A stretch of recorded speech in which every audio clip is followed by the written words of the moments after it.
Welcome to the definitive account of the Rillington Place inquiries. In this series, we are reconstructing one of the most significant failures in British legal history. We are not just looking at a murder case, we are examining a mechanism of justice that malfunctioned so severely it executed an innocent man while the true killer watched from the witness box. Today, we begin at the end of the line for John Christie. It starts not with a scream, but with a tenant trying to hang a radio in a kitchen. This is the story of the walls that talked. Beresford Brown stood in the centre of the ground-floor kitchen at 10 Rillington Place. It was March 24th, 1953. The room was cold, smelling faintly of damp plaster and stale grease. Brown held a wireless radio set in his hands. He looked at the wall adjacent to the window. He intended to install a bracket to hold the heavy device. He needed a solid surface, something that would anchor a screw. He set the radio down on the table and picked up a small hammer. He tapped the wall near the alcove. The sound was wrong. It did not produce the dull thud of brick or the solid resistance of timber studding. It sounded hollow, like a drum. Brown frowned. He was a Jamaican immigrant who had recently sublet the apartment from the previous tenant, a quiet, whispery man named John Christie. Brown knew Christie had left in a hurry, claiming he was moving to put himself in the care of a doctor. The flat was a mess, but it was a roof over Brown's head. He tapped the wall again. The wallpaper here was thick, layers of it pasted over one another, peeling at the corners. The pattern was a dull, textured floral design that seemed to absorb the little light coming through the grime-streaked window. He looked closer at the alcove. It appeared to be a cupboard that had been sealed shut. The wallpaper ran seamlessly across what should have been the doorframe. Brown reached out and picked at a loose seam in the paper. It tore away easily, revealing rough wood underneath. It wasn't a plaster wall, it was a makeshift partition. Curiosity replaced his irritation. He wanted to know what was behind the wood. If there was a cupboard there, it was usable space. In a flat this small, space was valuable. He inserted the claw of his hammer behind the wood and pulled. The timber groaned. It was cheap, thin material, nailed hastily into place. He pulled harder. A section of the wallpapered wood snapped and came away. Brown leaned in. The darkness inside the recess was absolute. He struck a match. The flame flared, casting erratic shadows into the hollow space behind the partition. The air that drifted out was stagnant and heavy. He saw something vertical. It looked like a pillar, wrapped in a blanket. It was dusty and covered in soot. He moved the match closer. The blanket was held in place by a large, rusted safety pin. He reached out and touched the bundle. It was hard, but there was a yielding quality beneath the wrapping. He pulled at the material. The light from the match caught something pale. It was not wood. It was not stone. It was the texture of human skin. A back. A human back. Brown dropped the match. It went out before it hit the floor. He stepped back, his breath catching in his throat. He did not scream. He stared at the dark hole in the wall. The image of the pale surface burned into his retina. He turned and walked out of the kitchen, out of the flat, and into the street to find a policeman. Detective Inspector Griffin arrived within the hour. The street outside number 10 was quiet, the dismal row of houses sitting under a grey London sky. Griffin entered the hallway, noting the narrowness of the passage. The house felt compressed, as if the walls were slowly closing in on the occupants. Griffin entered the kitchen. Brown was waiting outside, refusing to re-enter. Griffin had a torch. He shone the beam into the hole Brown had made. He saw the back that Brown had described, but he saw more. The beam travelled up the length of the bundle. It was a woman's body, trussed and wrapped. But it was not alone. Behind it, in the deep shadow of the alcove, there was another shape, and another. Griffin stepped back and ordered the constables to clear the room. They needed to dismantle the partition entirely. This was not a casual concealment. This was a tomb. The officers worked methodically. They used crowbars to pry the remaining wood from the alcove frame. The wallpaper, which Christie had applied with such care to hide the seams, tore like dry skin. As the boards came down, the smell intensified. It was the smell of decay arrested by lack of air, a dry, sweet, nauseating odour. There were 3 distinct bundles stacked in the cupboard. It was a space that should have held shelving for pantry goods. Instead, it was packed with human remains. The extraction process was slow. The bodies were wedged tight. The first body was pulled out and laid on the kitchen floor. The officers wore handkerchiefs over their noses and mouths. The forensic pathologist, Dr. Francis Camps, was summoned. Camps arrived with his kit. He was a man of sharp features and sharper intellect, known for his ability to read the history written on dead flesh. He knelt by the first bundle. "Female," Camps said, his voice muffled by his mask. "Adult." He examined the wrapping. It was a patchwork of household fabrics, a vest, a blanket, a pillowcase. The killer had used whatever was at hand. Camps noted the way the body was bound. The legs were bent back, the knees drawn up to the chest. It was the only way to fit a human form into such a shallow space. "Carbon monoxide," Camps noted, pointing to the skin. "Look at the cherry-pink discoloration." He moved to the neck. There were ligature marks. "Strangulation," he added, preceded or followed by gassing. The police began the process of identification. It did not take long to connect the missing persons reports from the Notting Hill area to the bodies on the floor. The first body was identified as Hectorina McLennan. She had been missing since early March. She had been looking for accommodation. She had met a man who claimed to have a flat. The second body was Kathleen Maloney, a prostitute from the area. She had vanished in January. The third was Rita Nelson. She was pregnant when she disappeared in January as well. 3 women, all killed within a span of 10 weeks, all hidden in the kitchen of John Christie. Detective Chief Inspector Clark took charge of the wider search. The kitchen was a crime scene, but the house itself was a puzzle box. Clark stood in the hallway, looking at the layout. He knew the history of this house. 3 years prior, in 1949, a man named Timothy Evans had lived in the top-floor flat. Evans had been charged with the murder of his wife, Beryl, and his baby daughter, Geraldine. The bodies had been found in the wash-house in the backyard. Evans had initially confessed, then recanted, claiming that the ground-floor tenant, John Christie, had killed them. The police had ignored Evans. Christie was a respectable man, a veteran of the First World War, a former special constable. He had testified against Evans. Evans was hanged in 1950. Now Clark looked at the kitchen door. The man who had sent Evans to the gallows had been living with 3 corpses in his pantry. The implication hung in the air, heavier than the smell of death. If Christie was a serial killer, what did that mean for the Evans case? "Tear the place apart," Clark ordered, "every inch." The search moved to the garden.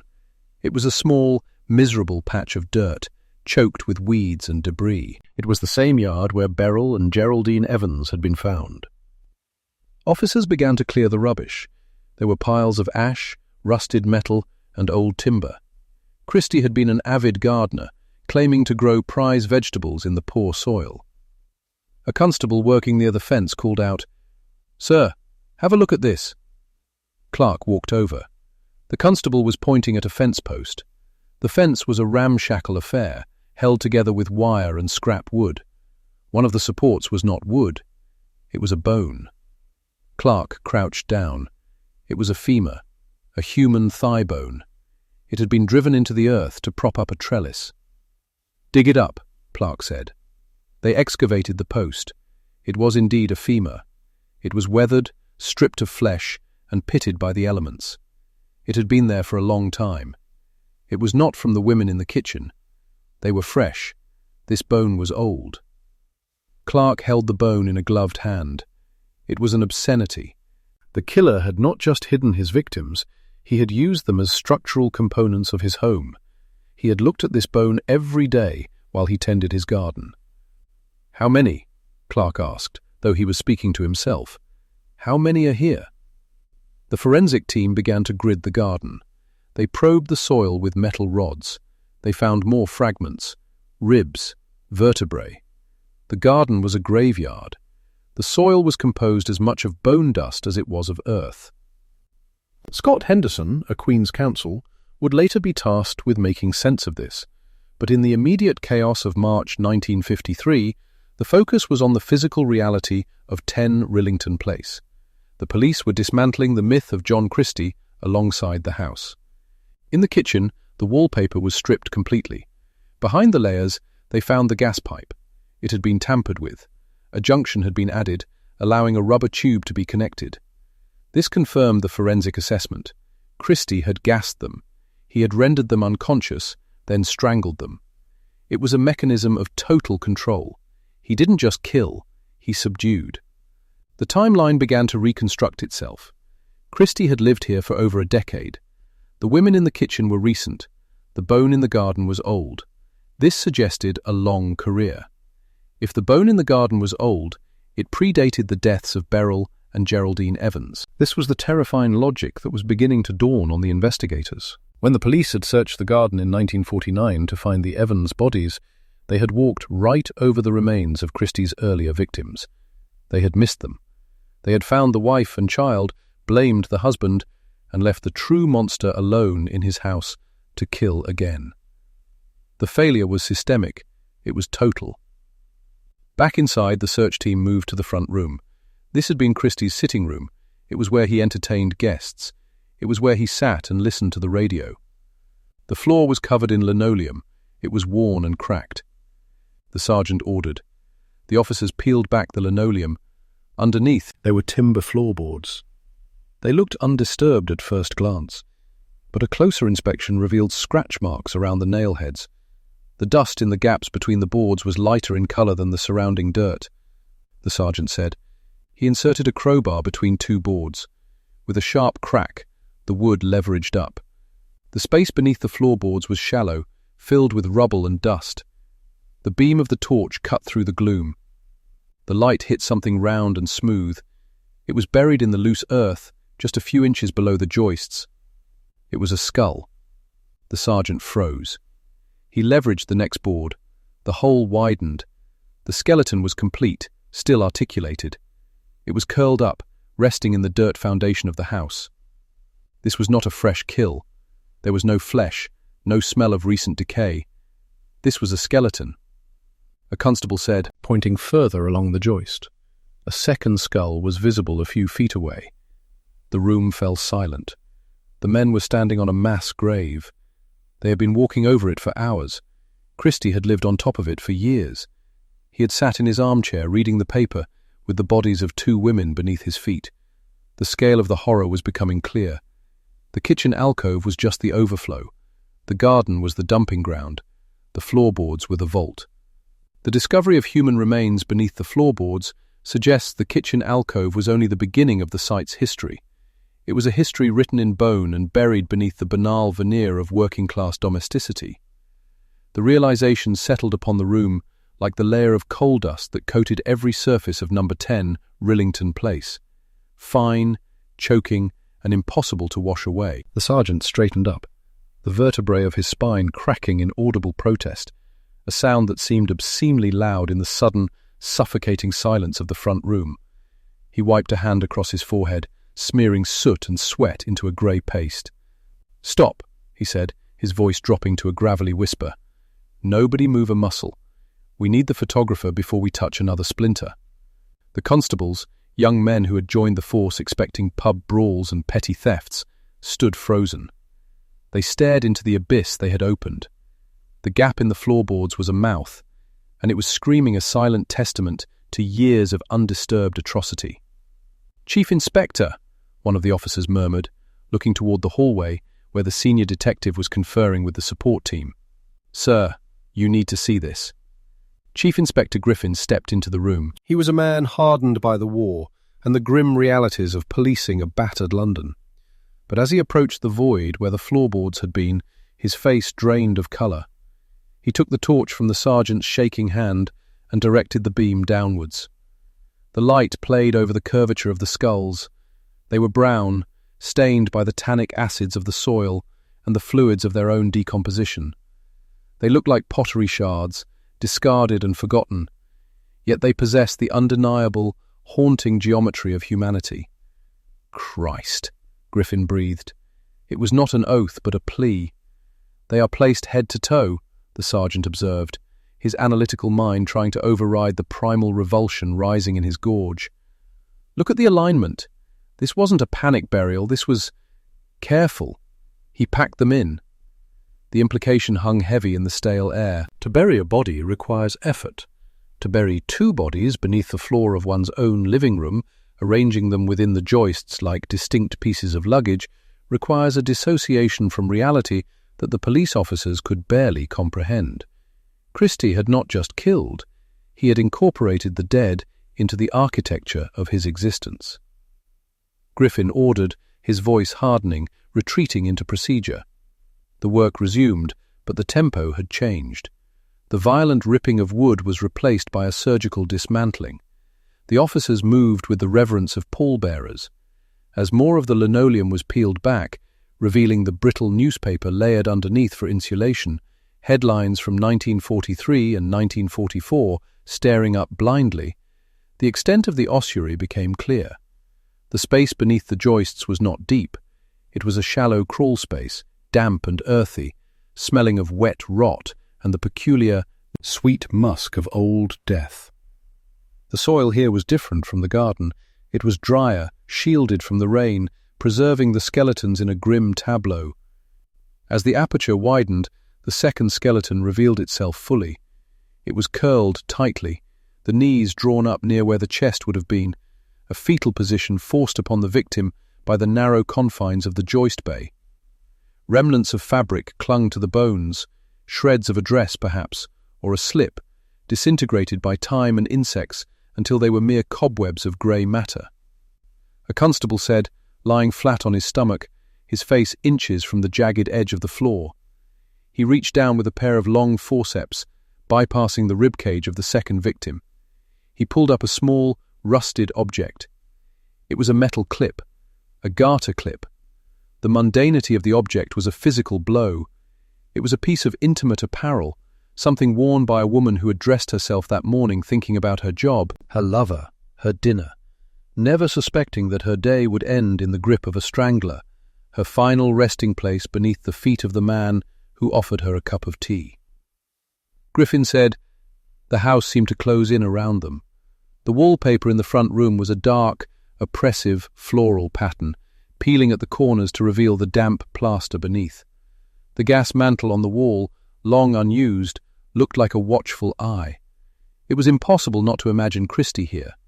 The investigators pictured him sitting in the armchair that had been pushed to the corner to make room for the excavation. They pictured him reading the Daily Mail, the radio playing soft orchestral music, the kettle whistling in the kitchen, while inches beneath the soles of his slippers, the women he had murdered turned slowly to dust. How had he lived with it? How had he sat here night after night amidst the silence? Had he talked to them? Had he felt a vibration through the floorboards when the tube trains rumbled in the distance, shaking the house and the bones alike? The sergeant said suddenly, wiping his nose with the back of his sleeve. Griffin replied, his mind rifling through the preliminary witness statements they had gathered.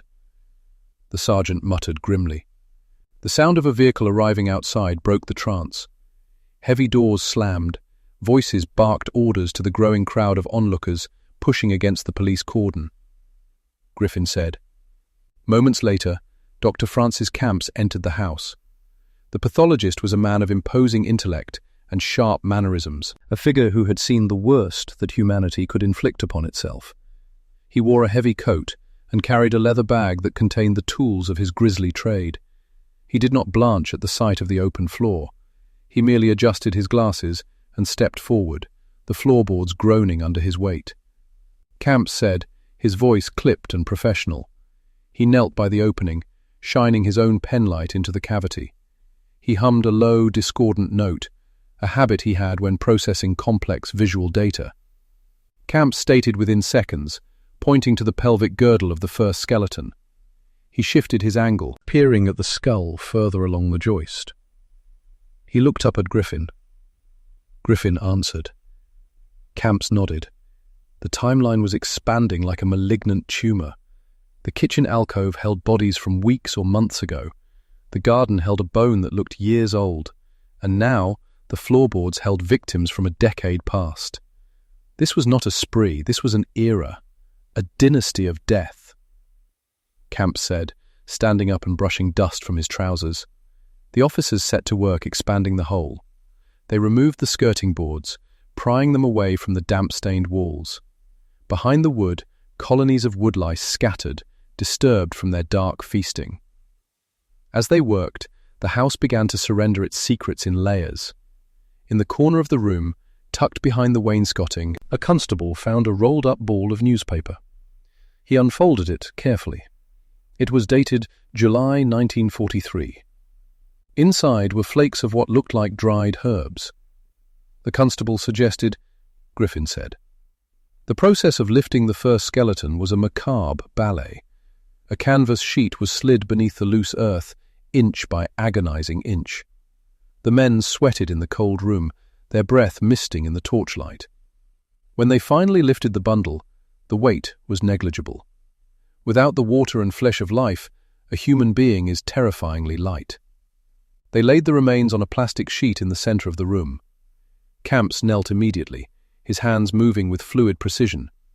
He picked up the skull, turning it over. He noted. Griffin said, though he lacked conviction. In the chaos of the Blitz, with bombs falling and people moving constantly, thousands had vanished. Christie had chosen his time well.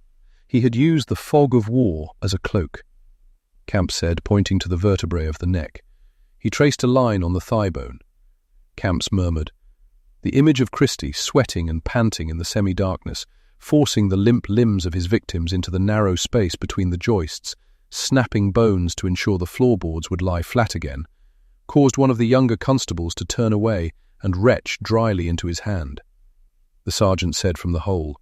He was now waist-deep in the foundation, shining his light toward the bay window. Griffin leaned in. Griffin said, the pieces clicking together. Camp suggested, his voice devoid of emotion.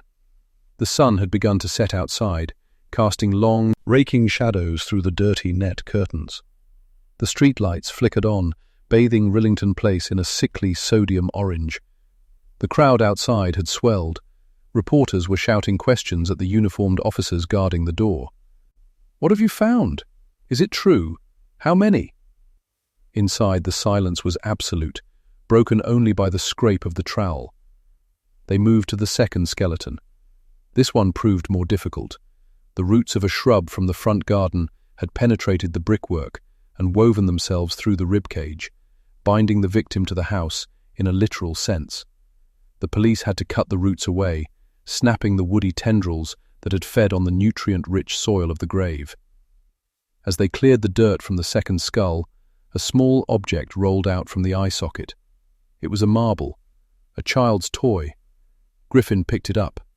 It was glass, swirled with blue. How did this get here? Maybe it was already in the dirt, the sergeant offered. Rubble fill.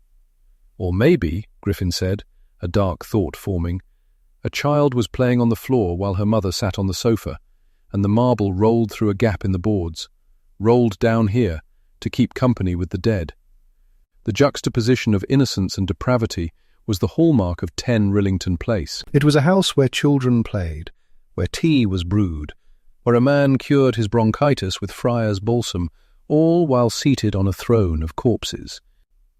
By the time both skeletons were bagged and tagged, the floor of the front room was a crater. The joists stood like ribs of a leviathan, stripped of flesh.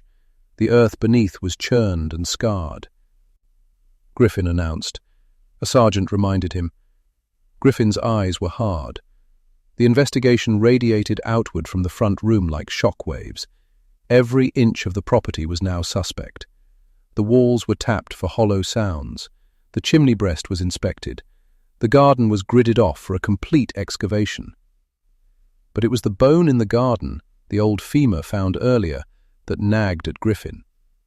If these two women under the floor were from the war years, 43 and 44, and the women in the kitchen were from 53, where did the bone fit?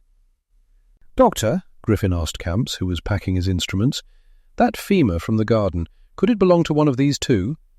Camps paused. Unlikely. These skeletons are anatomically complete, save for the small bones of the hands and feet which may have scattered. A femur is a large bone. If it's missing from here, it's obvious. Both these women have their legs.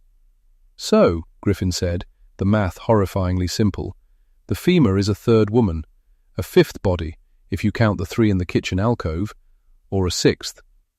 We are looking for a leg, Camp said dryly, and the rest of the body that goes with it. The search moved to the back of the house. The garden of number 10 was a dismal patch of earth, overshadowed by the high brick wall of the factory behind it. It was a trap for smog and gloom. The soil was black and sticky. The officers set up arc lamps, turning the night into a stark, high-contrast stage. The digging began in earnest. This was no longer a search. It was an unmaking. They were dismantling Christie's world, shovelful by shovelful. A shout from the far corner near the fence. Griffin hurried over, his boots slipping in the mud. A constable was holding up a rusted tin box.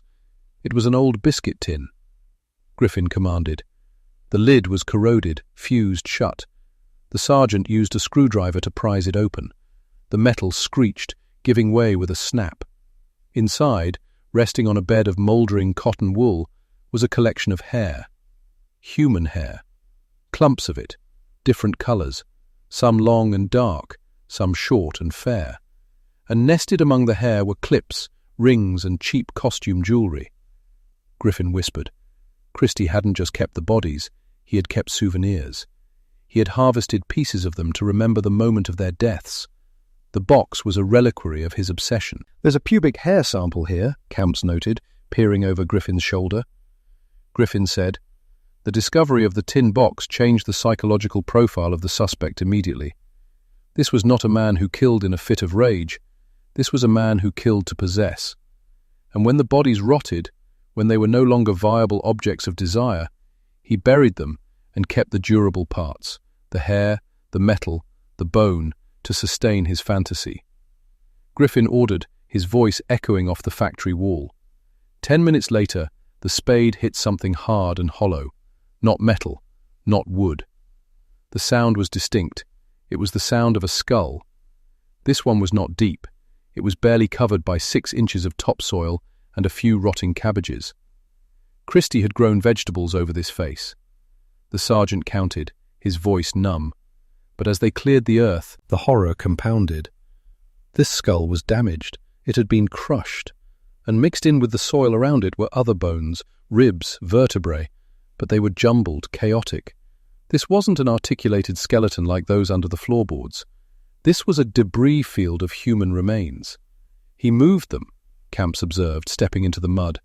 This body, it was buried, then dug up, then buried again. Or perhaps he dug through it to bury something else. The carelessness of it was staggering. In the house under the floor, there was a semblance of order. Here, in the garden, it was a slaughterhouse dump.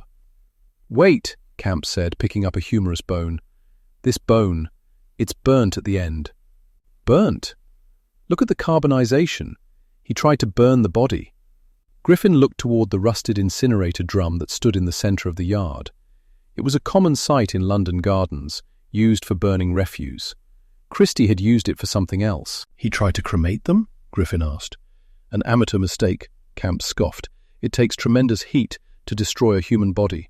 An open oil drum won't do it. He would have just singed the flesh and blackened the bone. He realized it wouldn't work, so he buried what was left. The image of Christie standing in the garden, the fire crackling, smoke rising into the London fog, prodding a burning limb with a stick while his neighbours slept feet away, was a vision from hell. Sift the ash, Griffin ordered. Sift every ounce of ash in that drum. The night wore on. The tally rose. The officers found a femur that matched the one found earlier. They found a jawbone. They found teeth scattered like seeds. By dawn, the garden of 10 Rillington Place looked like the Somme. Mounds of earth piled high, deep trenches cutting through the vegetable patch. And laid out on the plastic sheets were the disjointed, fragmented remains of at least 2 more bodies. Ruth first, Griffin said, consulting his notebook, looking at the dates on the newspaper scraps found with the bodies.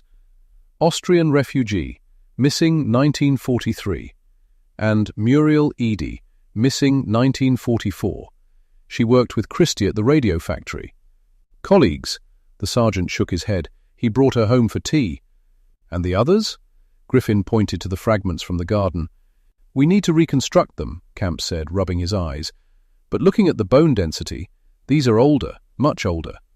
How old? The war years, maybe earlier. But the weathering. These bones have been exposed to the elements. As the sun rose, casting a pale, unforgiving light on the scene, the full scope of the tragedy was visible. The house stood tall and narrow, a brick coffin. The windows were blank eyes. Inside the station, the interrogation of John Christie had begun. But the man sitting in the interview room, bald, bespectacled, speaking in a soft, whispery voice, seemed indistinguishable from a librarian or a clerk. He was polite. He was helpful. The garden? Christie whispered, clutching his cup of tea with long, slender fingers. Oh, yes, there might be something there. I dug a hole for the compost, you see. We found the skulls, Christie, the detective across the table said, slamming a photo onto the metal surface. We found the women under your floor. Christie looked at the photo. He didn't flinch. He adjusted his glasses. Christie explained earnestly. Then Christie sighed, as if explaining a minor domestic mishap to a dull child.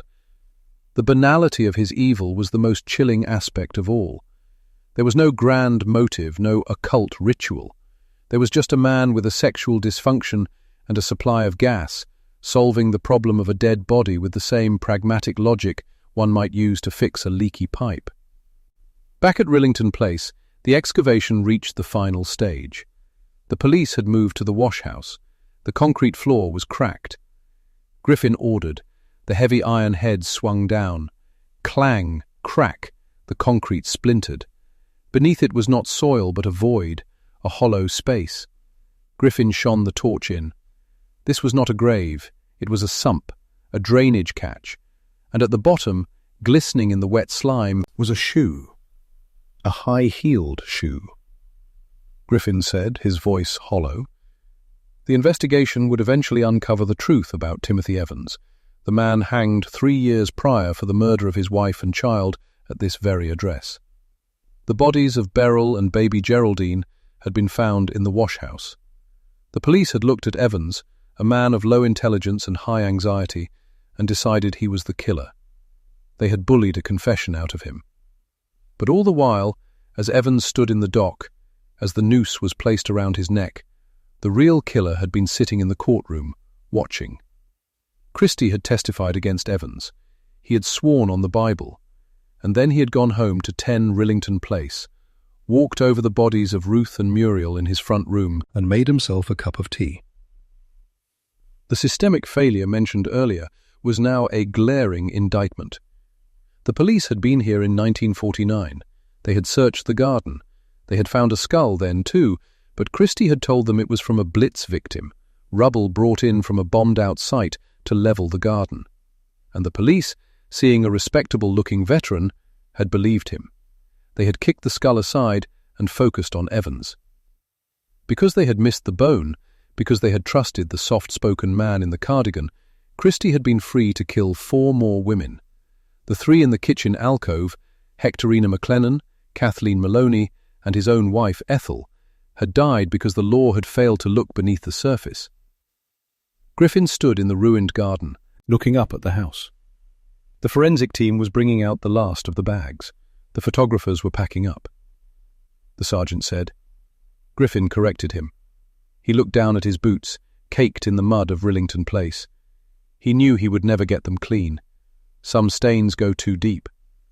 The house would be demolished eventually, crushed into dust and carted away. But the memory of what lay beneath the floorboards would seep into the folklore of London, a permanent scar on the city's conscience. The legacy of the bone in the garden was not just death. It was the terrifying realization that a monster can live among us, hidden in plain sight, protected by our own assumptions of normality. Christie was the man next door, and that was the horror that would keep London awake for years to come. At 9:30 in the morning on March 31st, 1953, Police Constable Thomas Ledger was patrolling the embankment near Putney Bridge in West London. The fog that often clung to the river had lifted, leaving the morning grey and flat. Ledger was scanning the area, his attention drawn to a solitary figure leaning against the railing, staring down into the murky water of the Thames. The man was dishevelled. He wore a dirty, pinstriped jacket and trousers that did not match.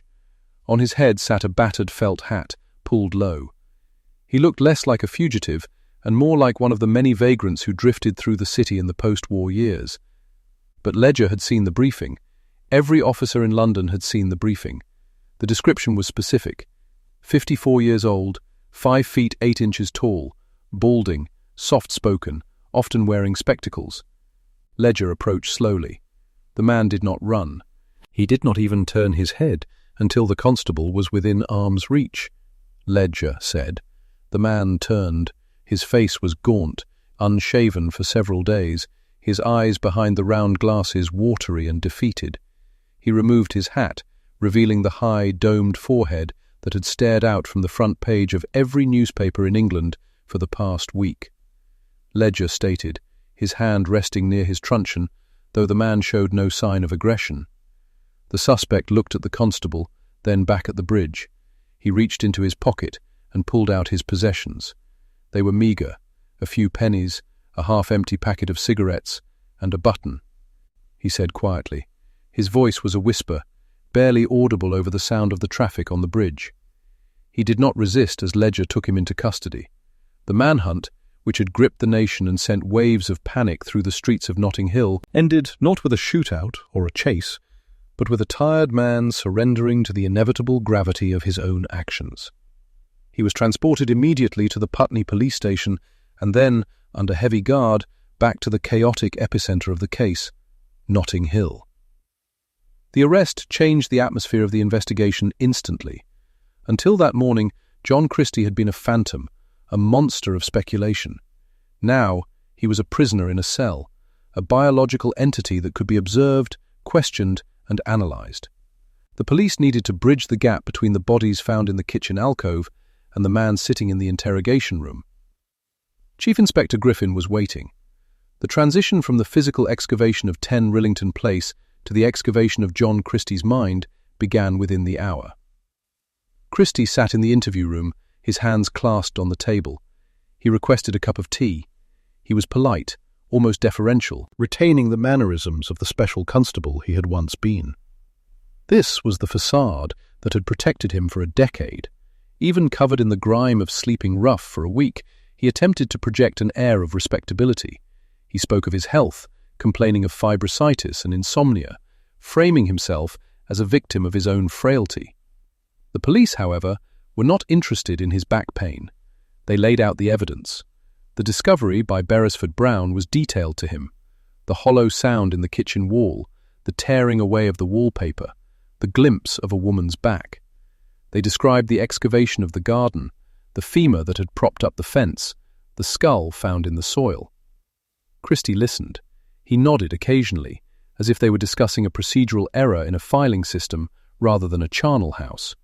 Quote 135, quote, Christie said initially, testing a narrative he had likely constructed during his nights wandering the streets. But the evidence was too physical, too intimate. The bodies were wrapped in blankets and tablecloths that belonged to him. The gas pipe in the kitchen had been modified. The turning point came not from pressure, but from Christie's own compulsion to explain. He was a man who prided himself on his intellect, his medical knowledge, and his control. To sit in silence and let the police draw their own conclusions was contrary to his nature. He wanted to correct the record. He wanted to be understood, if not forgiven. He began to talk about his wife, Ethel. He explained, his voice steady. It was a lie wrapped in a half-truth, a mechanism Christie used to sanitize his impulses. He described strangling her on the morning of December 14th, 1952. He spoke of it as a mercy killing, a medical intervention. He detailed how he had washed her, dressed her, and placed her beneath the floorboards of the front room. He had lived with her body beneath his feet for months. He had eaten his meals in the room, read his paper, and slept in the bed they had shared, while she lay inches away in the dark. The investigators wrote everything down. The stenographer's pen scratched across the paper. The only sound in the room, other than Christie's soft, rhythmic murmuring. As the hours passed, the scope of the confession expanded. He moved from Ethel to the women in the alcove, Kathleen Maloney, Rita Nelson, Hectorina McLennan. He did not remember all their names immediately, referring to them by their physical characteristics or the circumstances of their arrival at Rillington Place. He described the methodology, and this was where the clinical profile of the killer began to solidify. Christie was not a man of sudden, violent rage. He was a trapper. He explained the quote, 139. He would tell the women he was a doctor, or at least a man with significant medical training. He claimed he could help them with catarrh, with unwanted pregnancies, with insomnia. He had a jar of Friar's balsam, a strong-smelling inhalant, which he used to mask the smell of the domestic gas. He had rigged a tube from the gas jet in the kitchen wall. He would have the women sit in the deck chair, lean back, and inhale the, quote, 140, quote. The gas would flow, mixing with the balsam, rendering them unconscious within seconds. It was a terrifyingly passive method of assault. The victims essentially sedated themselves under his direction. Once they were unconscious, the transformation occurred. The soft-spoken, cardigan-wearing neighbour became the necrophile. He strangled them while they were insensible, asserting total, absolute control over a subject that could no longer resist, judge, or speak. The psychiatrists who would later examine Christie noted this need for dominance. Christie was a man who felt small in the world, hypochondriacal, unable to hold down a high-status job, often impotent in normal relations. But in that kitchen, with the gas hissing and a woman drifting into oblivion, he was a god. He decided who lived, who died, and what happened to the vessel they left behind. The police pressed him on the garden. The bone that had propped up the trellis. Christie admitted to that as well. He spoke of Ruth First, an Austrian nurse he had killed in 1943. He spoke of Muriel Eady, a colleague from the ultra-radio factory, whom he had killed in 1944. These murders had occurred while Timothy Evans and his wife Beryl were living in the upstairs flat, or just before. The house had been a graveyard long before the Evans family had disintegrated. This timeline was crucial. It established that Christie was already an active serial killer when Timothy Evans moved into 10 Rillington Place. The police realized they were not dealing with a sudden outbreak of violence in 1953, but a decade-long pattern that had been missed by everyone, the neighbors, the landlords, and the police themselves during the 1949 investigation. But the most dangerous ground had not yet been covered. The investigators knew they had to ask about 1949. They had to ask about the deaths for which Timothy Evans had been hanged. In 1949, Beryl Evans and her baby daughter Geraldine had been found strangled in the washhouse behind 10 Rillington Place. Timothy Evans, a man with a reported IQ of 70 and a tendency to panic, had initially gone to the police in Wales and claimed he had accidentally killed her by giving her something to end a pregnancy. Later, under police pressure, he had confessed to strangling her. But at his trial, he had recanted. He had pointed across the courtroom at the star witness for the prosecution, John Christie, and shouted, quote, 141, quote. The jury had not believed Evans. They saw a liar and a drifter. They saw Christie as a war veteran and a special constable. Evans was executed in 1950. Now, 3 years later, Christie sat in a police station, admitting to killing women in the same house, using the same method, strangulation, and hiding them in the same vicinity. The question was inevitable. Chief Inspector Griffin looked at Christie. The room was heavy with smoke and exhaustion. Griffin said. Christie paused. He took a sip of his tea. He adjusted his glasses. This was the moment where the internal logic of his safety crumbled. For years, the conviction of Timothy Evans had been his shield. As long as Evans was the official killer, Christie was the innocent witness. To admit to Beryl was to admit that he had committed perjury, that he had sent an innocent man to the gallows, and that the entire British legal system had been duped by a necrophile in a cardigan. But Christie's vanity was stronger than his sense of self-preservation. He was already facing the noose for the murder of Ethel and the others. He had nothing left to lose, and perhaps he wanted the credit. He wanted the world to know the extent of his, quote, 144, quote, 145, Christie said slowly, quote, 146. He began to spin the familiar story, the offer of medical assistance, the gas. 147. Christie said, his voice devoid of emotion. The officers in the room froze. The confession was recorded in plain ink, but its weight was leaden. Christie had just admitted to the murder for which another man had been executed.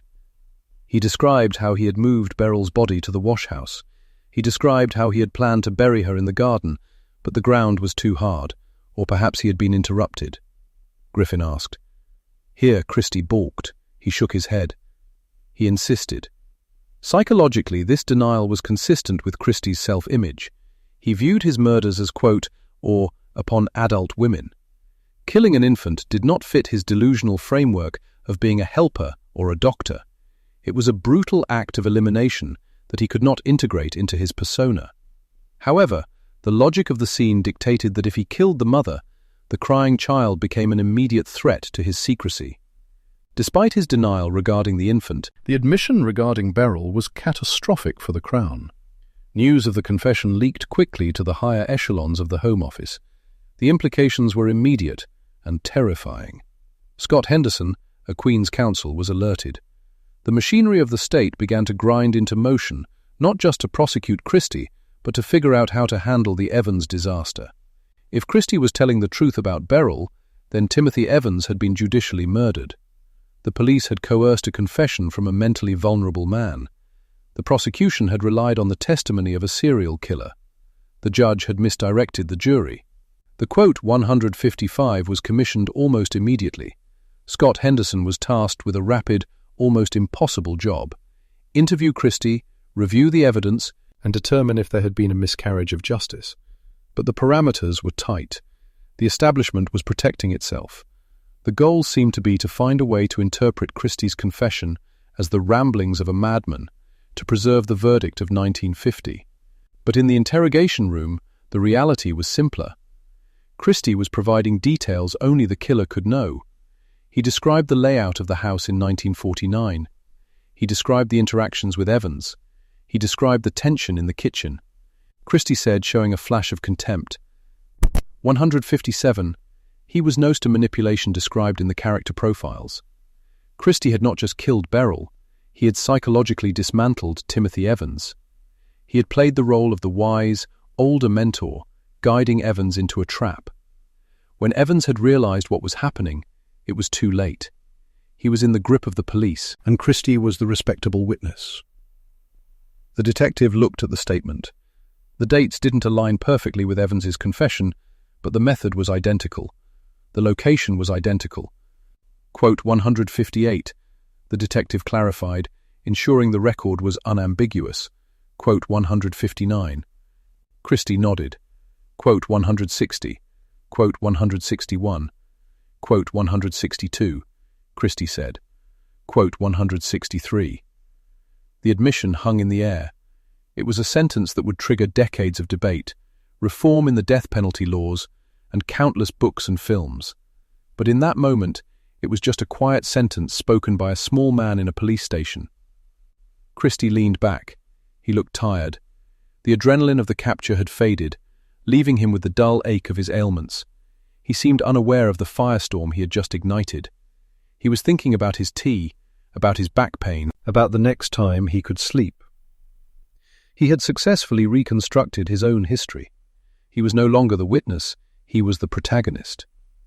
The detective closed the file. The investigation into the bodies at 10 Rillington Place was technically solved. They had their man. But the investigation into the soul of the British justice system was just beginning. Christie looked up, his eyes magnifying behind the thick lenses. He said softly, it was a final, twisting knife of irony. The man who had silenced her was now claiming to speak for her, using her death to secure his own infamy, completely indifferent to the fact that his silence 3 years prior had cost a young father his life. The confession was signed. The contradiction was absolute. The pen scratched against the paper. a dry, rasping sound that seemed deafening in the sudden quiet of the interrogation room. Christie laid the pen down with precise, deliberate movements, aligning it parallel to the edge of the table as if setting a place for dinner. He rubbed his thumb against the side of his index finger, checking for ink stains, his obsession with cleanliness overriding the enormity of the document he had just authorized. The detective, Chief Inspector Griffin, watched him with a mixture of professional detachment and profound internal nausea. He picked up the statement. The paper felt heavy, not with the weight of the pulp, but with the burden of history it now carried. Griffin knew, with a sinking certainty in his gut, that this sheaf of papers was a demolition charge set at the foundations of the British legal establishment. If Christie was telling the truth, and the sickeningly precise details of the alcove, the garden and the wash-house suggested he was, then the Crown had hanged an innocent man 3 years ago. Timothy Evans was dead, his neck broken by the state, based on the testimony of the very man now sitting across from Griffin, asking for a glass of water. Christie repeated, his voice a reedy whisper that forced the listener to lean in, to become complicit in his intimacy. Griffin murmured to the constable by the door. He didn't take his eyes off Christie. Christie adjusted his spectacles, the thick glass magnifying his pale, watery eyes. He looked less like a monster and more like a disgruntled clerk who had been kept late at the office. "I suppose that wraps things up for the moment," Christie said, smoothing the lapels of his jacket. "I am feeling rather drained. My fibrositis is flaring up in this damp air. The station is not well heated." "You'll have time to rest," Griffin said, his voice flat. "Plenty of time."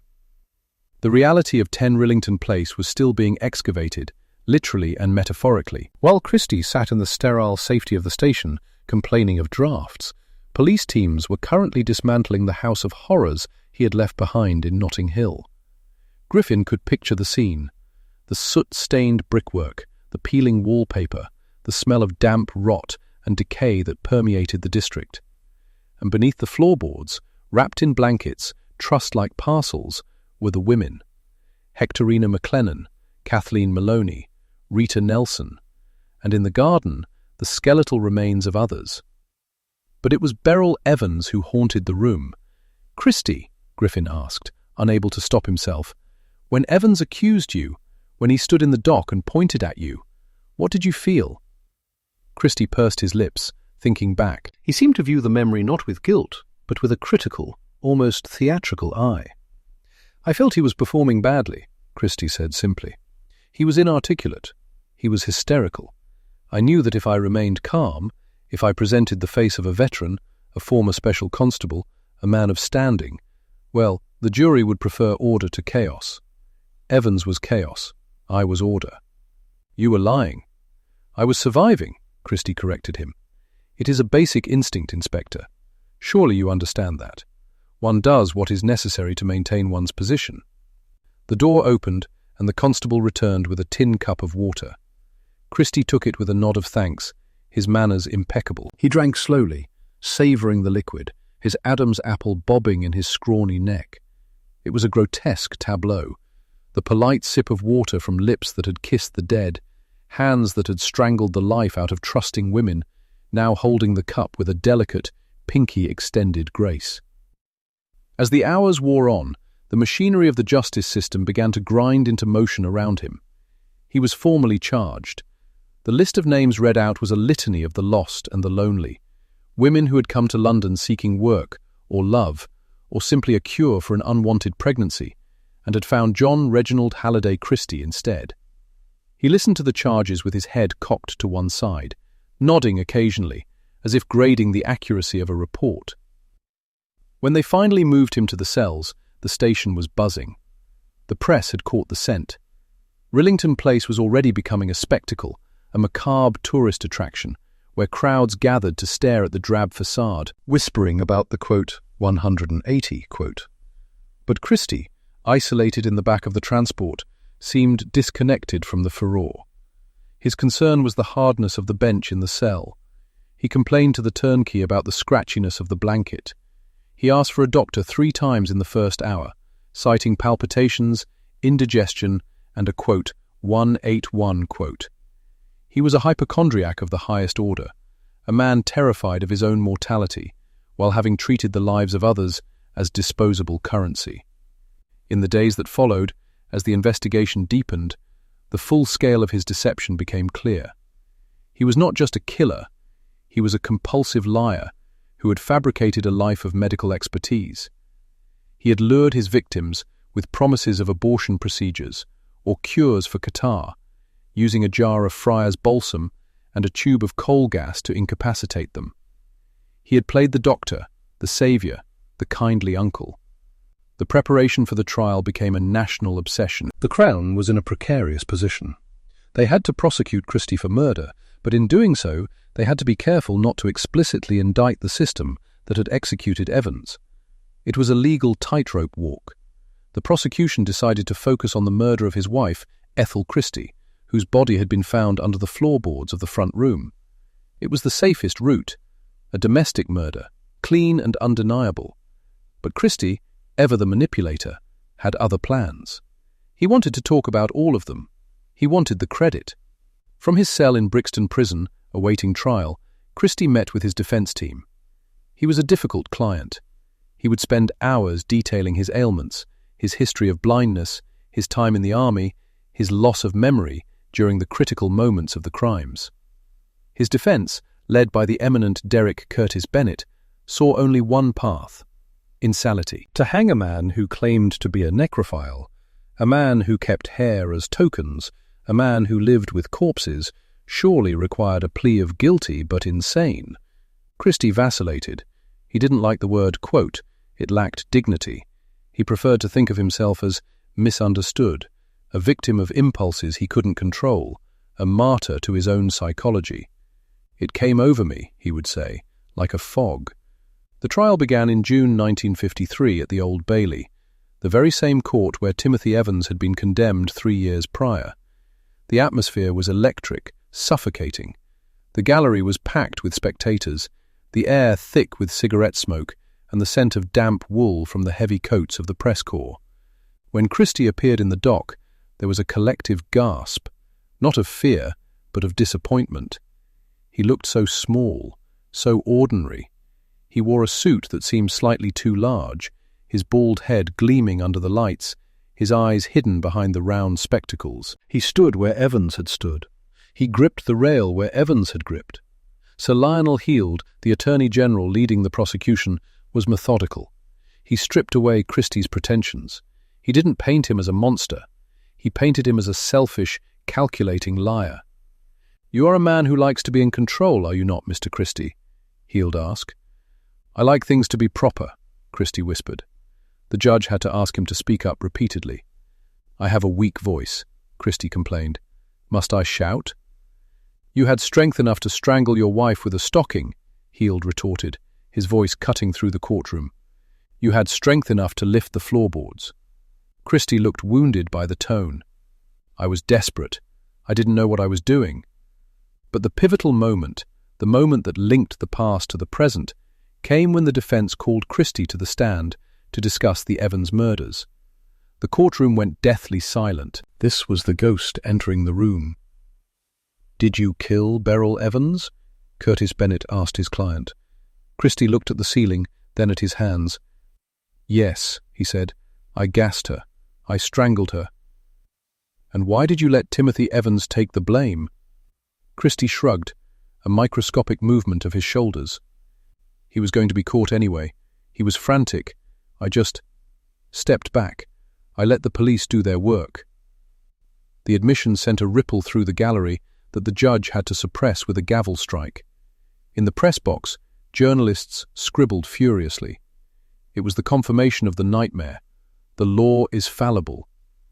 The insanity defense hinged on the idea that Christie's perversions were so extreme they constituted a disease of the mind. Doctors took the stand, debating the definitions of the McNaughton rules. Was he mad, or was he bad? Did he know the nature and quality of his acts? He knew it was wrong, the prosecution psychiatrist argued. That is why he hid the bodies. That is why he lied to the police. That is why he ran away. A madman displays his work. A criminal hides it.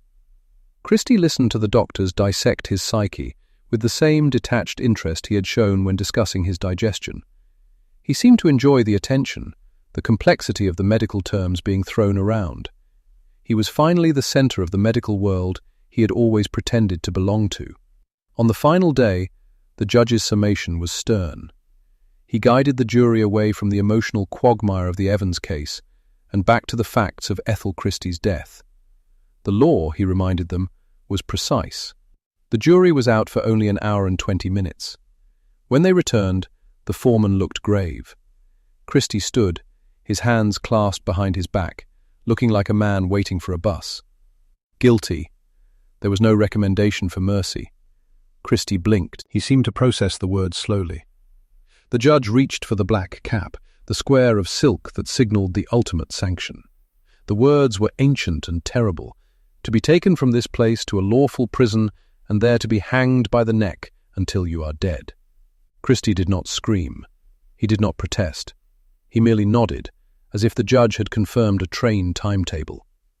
As he was led down the steps to the cells below the Old Bailey, he turned to his solicitor. "I should like to appeal," he said. "I don't think they understood the medical evidence." The weeks on death row at Pentonville Prison were marked by Christie's continued obsession with the mundane. He wrote letters, he complained about the food, he refused to see the chaplain, then demanded to see him, then refused again. He was terrified of the darkness, keeping his cell light on until the guards forced it off. The ghost of Evans was waiting for him. The public outcry over the Evans execution was reaching a fever pitch outside the prison walls. An inquiry was launched, the Scott Henderson inquiry, hastily convened to determine if a miscarriage of justice had occurred. In a cruel twist, the inquiry, conducted while Christie awaited execution, concluded that Evans was likely guilty, a whitewash that stunned the public and fueled the abolitionist movement. Christie himself was interviewed for the inquiry, enjoying one last manipulation, giving vague and contradictory answers, ensuring the confusion would outlive him. The date was set, July 15th, 1953. The morning of the execution was humid. Albert Pierpoint, the hangman, arrived with his assistant. Pierpoint was a professional, a man who took pride in the speed and humanity of his work. He entered the cell. Christie was sitting on the edge of his cot. He looked smaller than ever, a shriveled husk of a man. His bravado was gone. His face was grey. Pierpoint said softly. Christie stood up, his knees trembling. They pinioned his arms behind his back. He didn't fight. He was weeping silently, tears tracking through the stubble on his cheeks. "My nose itches," Christie whispered as they walked the few steps to the execution chamber. "It itches terribly." Pierpoint, guiding him onto the trapdoor, leaned in close. "Don't worry," the hangman said, his voice devoid of mockery, just a statement of fact. "It won't bother you for long." The white hood was placed over his head. The darkness was absolute. Christie stood in the void. In those final seconds, one wonders what he saw. Did he see the kitchen at Rillington Place? Did he see Beryl's face? Or did he only see the terrifying reflection of his own insignificance? The lever was pulled. The trapdoor fell with a crash that echoed through the silent prison wing. The rope snapped tight. John Reginald Halliday Christie was dead. But the story did not end with the snap of the neck. In the silence that followed, the noise of the aftermath began to grow. The body was buried within the prison precincts, in an unmarked grave of quicklime, just as Evans had been buried. They lay in the same earth, the killer and his scapegoat, separated by a few yards of soil and 3 years of time. The death of Christie cracked the facade of British justice. It was the fissure that would eventually bring the whole structure of capital punishment crashing down. The questions he raised, about the reliability of confessions, about the vulnerability of the poor, about the arrogance of the police, could not be buried with him. Back at the police station, in the weeks following the execution, Chief Inspector Griffin found himself looking at the file on his desk. It was marked, quote, 209, quote. But he couldn't bring himself to file it away. He kept thinking about that first interrogation, the way Christie had aligned his pen. The banality of evil wasn't a philosophical concept to Griffin anymore. It was a physical memory. It was the smell of tea and stale smoke. It was the sound of a soft voice explaining how to gas a woman to cure her depression. Griffin opened the drawer and took out a photograph of Timothy Evans. He looked at the young, confused face. Evans had been a fool, a liar, and a petty criminal. But he hadn't been a killer. Christie had known that. The police had ignored it. Christie had said it himself, "I was the protagonist." Griffin struck a match and lit a cigarette, watching the smoke curl up toward the stained ceiling. He realized then that Christie was right. Christie had written the script. He had cast the players. He had directed the tragedy. The police, the courts, the hangman, they had all just been stagehands moving the scenery for him. Even in death, Christie was winning. He had achieved the immortality he craved. He would be remembered not as a sad little man with back pain, but as the monster who tricked the Crown into killing an innocent man. Griffin closed the file with a heavy finality. Outside, the London rain began to fall, washing the soot from the streets of Notting Hill, but the stain on Rillington Place would never wash away. The house would eventually be demolished, the street renamed, the bricks ground to dust, but the shadow remained. The silence in the office was heavy, broken only by the ticking of the clock. It was the same clock that had ticked while Evans was questioned, the same clock that had ticked while Christie confessed. It measured out the time indifferently, seconds into minutes, minutes into hours, indifferent to guilt or innocence. Griffin stood up and walked to the window. He looked out at the grey city. He thought of the bodies in the garden. He thought of the thousands of people walking past that house for years, oblivious to the graveyard beneath their feet. "God help us," he whispered to the glass. He turned off the light and walked out of the room, leaving the file on the desk, the edges of the paper curling slightly in the damp air, a testament to a darkness that no execution could truly extinguish. The legacy of John Christie was not the bodies he left behind, but the doubt he planted in the heart of the world, the terrifying knowledge that the face of evil is not a demon, but a quiet, polite man who offers you a cup of tea and tells you everything is going to be all right. The precinct quieted down for the night. The sergeant at the desk turned the page of his ledger. A drunk was brought in, shouting about a lost sixpence. The cycle continued. But in the archives, the ink on Christie's statement was drying, permanent and black, a scar on the page that would never fade.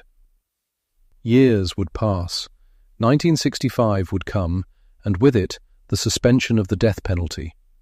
1966 would bring a posthumous pardon for Timothy Evans, a piece of paper given to a dead man, admitting the state had been wrong. But that was the future. For now, in 1953, the rain continued to fall. The ground at Pentonville settled, and the ghost of Rillington Place waited in the dark, patient and terrible, ensuring that no one would ever forget the name of the man who whispered death. Scott Henderson, Queen's Counsel, placed the 1949 case file of R.V. Evans on the mahogany table, positioning it directly beside the 1953 deposition of John Christie. The date was July 6, 1953. The Home Secretary David Maxwell Fyfe had commissioned Henderson to conduct an inquiry with a singular, pressing objective: determine if the discovery of bodies at 10 Rillington Place cast doubt on the conviction and execution of Timothy Evans 3 years prior. The deadline was tight. Henderson had been given days, not months, to untangle a web of lies that had already claimed the lives of a mother, a baby, and an illiterate van driver. Henderson sat in a private room within the Home Office, the air stiff with the smell of stale tobacco and floor wax. He opened the transcript of Evans's original confession. He read the lines where Evans admitted to strangling his wife Beryl. He then turned to the fresh stenographer's notes from Christie's recent jailhouse interviews. Here, Christie admitted to the same crime. The coincidence was a mathematical impossibility that the law now had to address. Henderson picked up a fountain pen and underlined the date of Beryl Evans's death, November 8, 1949. He called for the first witness to be brought in for the private session. The inquiry was not a public trial. It was an administrative review, shielded from the press gallery. This isolation allowed for a clinical dissection of the timeline, but it also insulated the proceedings from public scrutiny. The central question Henderson had to answer was the two killers theory. For the original verdict against Evans to remain safe, one would have to believe that two separate stranglers lived in the same ground floor flat, killing victims independently of one another, without the other knowing. Christie was brought to Henderson for questioning before his scheduled execution. The former special constable looked smaller without his suit, his neck thin, his eyes watery and vague behind his spectacles. He sat with a terrifying composure, his hands resting gently on his knees. "Mr. Christie," Henderson began, his voice flat and projecting across the small room, "you have stated to the police that you were responsible for the death of Beryl Evans." Christie nodded slightly. "I believe I was, yes." "You believe?" Henderson pressed. "In 1949, you testified under oath that you heard Timothy Evans arguing with her. You testified that you were innocent of any involvement." "I was confused," Christie said softly. "My memory, it comes and goes, foggy patches." Henderson leaned forward. "Did you kill Beryl Evans?" Christie pursed his lips. "I put her to sleep. She was in pain. She wanted to end it. I used the gas." "And the baby? Geraldine?" Christie paused. The silence in the room stretched thin. This was the pivot point. If Christie admitted to killing the baby, the entire case against Evans collapsed completely. Evans had been hanged primarily for the murder of his daughter. "I don't recall the baby," Christie said, his voice dropping to a whisper. "I don't think I would have hurt the baby. I liked children." Henderson made a note. This denial was convenient. It allowed the legal machinery to maintain a sliver of validity regarding the Evans verdict. If Christie only killed the wife, then perhaps Evans, driven by rage or despair, had indeed killed the child. It was a chaotic, unlikely theory, but it was the only one that kept the judicial system intact. The inquiry moved from the prisoner to the physical evidence. Henderson reviewed the floor plan of 10 Rillington Place. He examined the photographs taken by the police photographer in March, following Beresford Brown's discovery. Brown's discovery of the kitchen alcove was the key. The wallpaper covering the door to the hidden pantry, where 3 bodies had been stacked like cordwood, had been tacked down. Henderson noted the supply docket for the wallpaper. Christie had purchased it. But the timing was critical. The bodies in the alcove had been placed there after Evans had moved out, but the alcove itself sat just feet away from where Evans slept. Henderson reconstructed the layout in his mind. The washhouse in the back garden, where Beryl and Geraldine had been found, was a communal space. The timber used to shore up the fence was a human femur. The garden soil was a mixture of earth and bone. The investigator turned his attention to the gas pipe. In the 1949 investigation, there was no mention of gas. The police had focused on blunt force and strangulation. Now, in 1953, Christie admitted to gassing his victims to incapacitate them. Henderson read the pathology reports again. Carbon monoxide traces in the blood would have dissipated long before the 1949 autopsies, which had not looked for them. The perfect weapon for a man who wanted quiet control. Henderson wrote his conclusion on July 13, 1953. He worked rapidly to finalize the report before Christie's date with the hangman. His finding was stark and controversial. The confession of Timothy Evans in 1949 was true. Christie's confession to killing Beryl was false, a fabrication by a man seeking notoriety or insanity defense. Henderson concluded that there were indeed 2 killers in the house. Evans killed his wife and child. Christie killed everyone else. The report was published. It was meant to be the final word, a seal of approval on the justice system. 2 days later, on July 15, 1953, the doors of the execution chamber at Pentonville Prison opened. John Christie stood on the trapdoor. He complained that his nose itched. The hangman, Albert Pierpoint, told him it wouldn't bother him for long. The lever was pulled. Christie dropped. With Christie dead, the state hoped the questions would die with him. The body was buried within the prison walls. in unhallowed ground, just as Timothy Evans had been 3 years prior. They lay in the same soil, the accuser and the accused, separated by yards of dirt, but bound by the same rope. But the silence did not hold. The Henderson report, rather than quelling the doubt, ignited a slow-burning firestorm.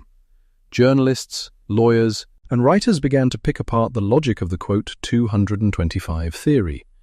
It required too many coincidences. It required Evans to unknowingly sell his furniture to the man who would later kill 4 more women in the same flat. It required Evans to falsely confess to a method of killing, strangulation with a tie, that Christie was actually practicing on others. The years began to grind forward. 1954 passed into 1955. The house at 10 Rillington Place remained standing, a grim monument in the middle of a working-class street. It became a macabre tourist attraction. People walked by slowly, pointing at the ground-floor window, whispering about the kitchen alcove. The notoriety made it unrentable. The landlord, struggling with the stigma, eventually petitioned for a name change. Rillington Place became Ruston Close, a cosmetic bandage on a deep infection. Inside the legal circles, the agitation for a new inquiry grew. Prominent authors and broadcasters argued that the Henderson report was a whitewash, designed to protect the reputation of the police and the Home Office. The discrepancies in the statements Evans gave in 1949 were reanalyzed. It became clear that Evans's, quote, 226 contained details he could not have known unless they were fed to him by the police, or unless he had witnessed something he didn't understand. The timeline of the tie, the murder weapon, was scrutinized. Evans said he used a rope. The police found a tie. Christie had a collection of ties. By 1965, the pressure was insurmountable. The political climate had shifted. The death penalty was effectively suspended, pending legislation to abolish it. The case of Timothy Evans was the ghost at the banquet, the single most potent argument against irreversible punishment. The Home Secretary, now Sir Frank Soskice, ordered a second, more exhaustive inquiry. He appointed High Court Judge Sir Daniel Brabin to conduct it. The Brabin inquiry began in the winter of 1965. Unlike Henderson's rushed 11-day review, Brabin took his time. He had the benefit of hindsight and a decade of forensic advancements. The inquiry team returned to the evidence. They looked at the layout of the washhouse. They looked at the door. It locked from the outside. Evans had claimed he couldn't get in. Christie had the key. Brabin called witnesses who had been ignored in 1953. He spoke to neighbours who had heard thuds in the night during times when Evans was at work. He examined the psychology of Timothy Evans, a man with an IQ of roughly 70, highly suggestible, eager to please authority figures, prone to agreeing with whatever a policeman suggested to end the pressure of interrogation. Brabin reconstructed the interrogation at Notting Hill Police Station. He saw how the details of the location of the bodies were likely suggested to Evans, not volunteered by him. Evans didn't know the bodies were in the washhouse until the police told him. Once they told him, he incorporated that fact into his confession to make it sound plausible. The inquiry also focused on Christie's modus operandi, the medical man persona. Christie lured victims by promising to cure their ailments or perform illegal abortions. Beryl Evans was pregnant when she died. It fit Christie's pattern perfectly. Offer a solution to a desperate woman, incapacitate her with gas, and then strangle her. The inquiry ground on through the winter and into the spring of 1966. The conclusion, when it finally coalesced, was complex. Brabin's findings were delivered in late 1966. He concluded that it was more probable than not that Evans did not kill his daughter Geraldine. The timeline simply did not fit. Christie was the only person with the access, the method, and the history of killing innocent dependents to cover his tracks. However, Brabin, careful not to completely destroy the reputation of the 1949 court, hedged on the wife. He suggested Evans might have still been responsible for Beryl's death, or at least involved in the confrontation that led to it. It was a compromise verdict, one that frustrated the Evans family, who wanted total exoneration. But the finding regarding the child was decisive. Timothy Evans had been tried, convicted, and hanged, specifically for the murder of Geraldine. If he did not kill her, the execution was a judicial homicide. The report landed on the desk of Roy Jenkins, the new Home Secretary. Jenkins was a reformer, a man looking to modernize the British legal system. He read the Brabin report. He saw the ambiguity, but he also saw the central, undeniable fact. The state had hanged a man for a crime he did not commit. Jenkins did not hesitate. He recognized that the distinction between killing the wife and killing the child was legalistic hair-splitting in the face of the gallows. The conviction could not stand. On October 18, 1966, the paperwork was finalized. It was a bureaucratic process to correct a visceral tragedy. A royal pardon was issued. It was a strange concept, pardoning a man for a crime he didn't commit, as if the state were forgiving him. But in legal terms, it was the only mechanism available to wipe the slate clean. The conviction was quashed. Timothy Evans was officially innocent in the eyes of the law. The news broke quietly but with tremendous weight. The headlines that morning didn't scream of murder, but of correction. Evans pardoned. At Ruston Close, the physical erasure of the tragedy was already underway. The street was slated for redevelopment. The row of houses, with their damp walls and dark histories, was marked for demolition. The bulldozer arrived to do what the inquiries could not: remove the structure itself. The walls of number 10 came down. The floorboards where Christie had walked were splintered. The garden, with its soil composed of ash and bone fragments, was churned up. The alcove, the wash-house, the kitchen, all of it was reduced to rubble and dust, carted away to be used as landfill. The physical locus of the horror was gone, replaced eventually by modern housing. The geography of the street altered so significantly that a visitor today would struggle to place exactly where the door to number 10 once stood. But the legacy of the pardon rippled outward, far beyond the demolition site. Parliament was in the midst of a fierce debate. The Murder, Abolition of Death Penalty, Act of 1965 had suspended capital punishment for a 5-year trial period. The pro-hanging lobby was strong, arguing for a return to the rope for the worst offenders. They cited deterrence, they cited justice, but the opponents of capital punishment now had a weapon that could not be parried. They had the name of Timothy Evans. When the debate returned to the floor, the hypothetical arguments about miscarriages of justice were no longer hypothetical. They were concrete. They had a face. They had a timeline.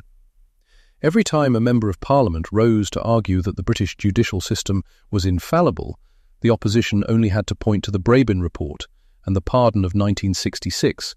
The logic was brutal and effective.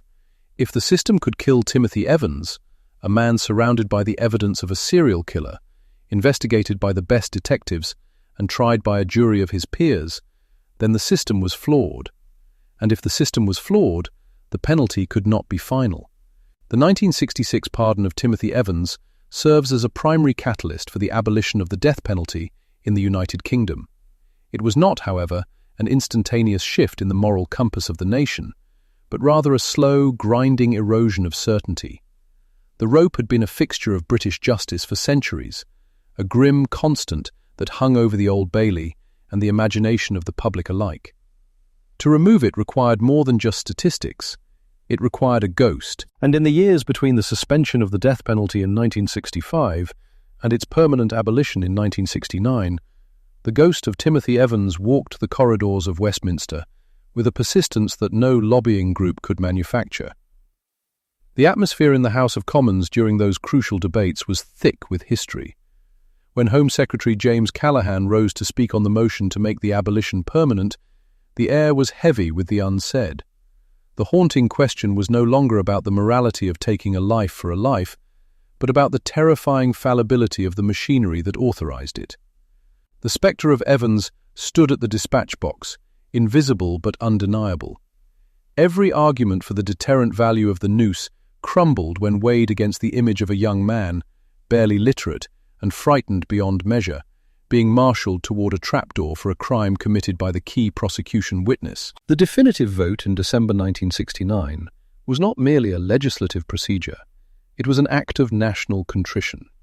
When the numbers were tallied and the Murder, Abolition of Death Penalty Act was made permanent, it was a direct acknowledgement that the risk of executing an innocent man was not a statistical anomaly to be managed, but a moral abyss to be avoided at all costs. The Evans case had proven that the safeguards, the police investigation, the committal hearings, the trial by jury, the appellate courts, and the Home Secretary's final review could all align in perfect synchronization to produce a catastrophe. Yet, while the legal books were being rewritten in the dry, dust-mote-filled air of Parliament, the human toll of the Evans affair continued to exact its price in the wider world. The pardon, signed by the Queen and delivered to the family, was a vindication, but it was also a piece of paper. It could not reverse the asphyxiation. It could not unbreak the neck. For the Evans family, particularly his mother, Thomasina, and his sister Eileen, the victory was Pyrrhic, steeped in a bitterness that time did nothing to dilute. They had spent 16 years screaming into a void. They had been dismissed as hysterical, ignored by officials who prioritized the reputation of the police force over the truth, and marginalized by a press that had initially feasted on the salacious details of the monster Evans. Now, the state handed them a parchment of apology.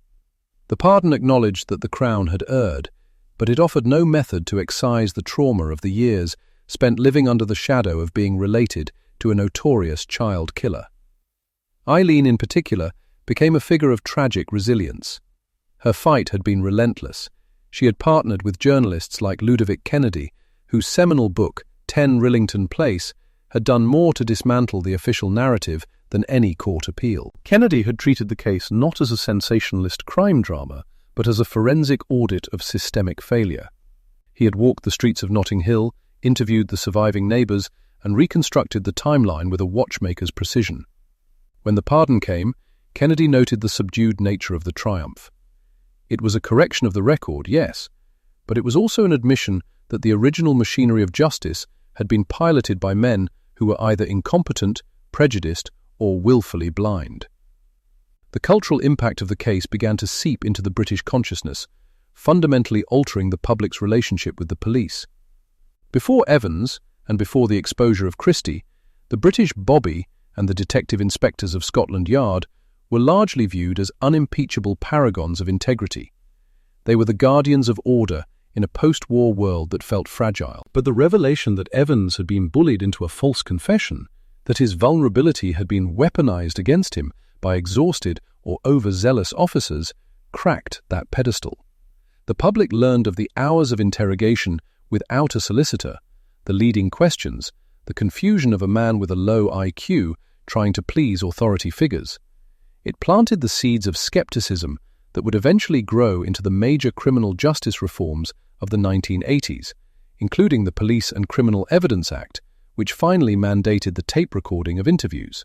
In a very real sense, the rights of every suspect arrested in Britain today are protected by the legacy of Timothy Evans's suffering. But beyond the law, there was the lingering horror of the place itself, Rillington Place.